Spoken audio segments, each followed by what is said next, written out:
আসসালামু আলাইকুম, আমি সাইফুদ্দিন, আমি সুমন। দেখছেন আল্লাহর নিয়ামত, মানে আজকের ওয়েদারটা হচ্ছে খুব মানে একবারে ঠান্ডা। আল্লাহ চাইলে কি না পারে। হ্যাঁ হ্যাঁ হ্যাঁ। আর আরেকটা জিনিস হচ্ছে আজানের কিছুক্ষণ আগে থেকেই দেখেন মুসল্লিরা চলে আসছে। মানে ওই যে মানে আপনারা যে আজানের আগে চলে আসছেন এটার জন্য আর কি ভাই। জি ভাই, ঠিক আছে। সবাই চলে আসেন, নামাজের ওয়াক্ত হয়ে গেছে, মাশাআল্লাহ। আজান দিয়ে দিবে, আমরা আজানের জন্য ওয়েট করতেছি আল্লাহর ঘর মসজিদে।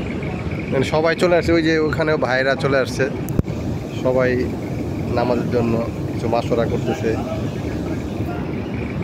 আর এরা দোকান আমির সাহেব চলে আসছে, ওনাকে আপনারা সবাই চিনবেন, হচ্ছে সাদ সাহেবের ছোট ভাই। সাদ সাহেবের ছোট ভাই গেছে ভাই 27 দিন দিয়ে চলে আসছে। গত বছর 27 দিন দেওয়ার পরে যে কোনো জরুরতের জন্য ঢাকা চলে আসছে, আবার পরে আবার সফর করছে।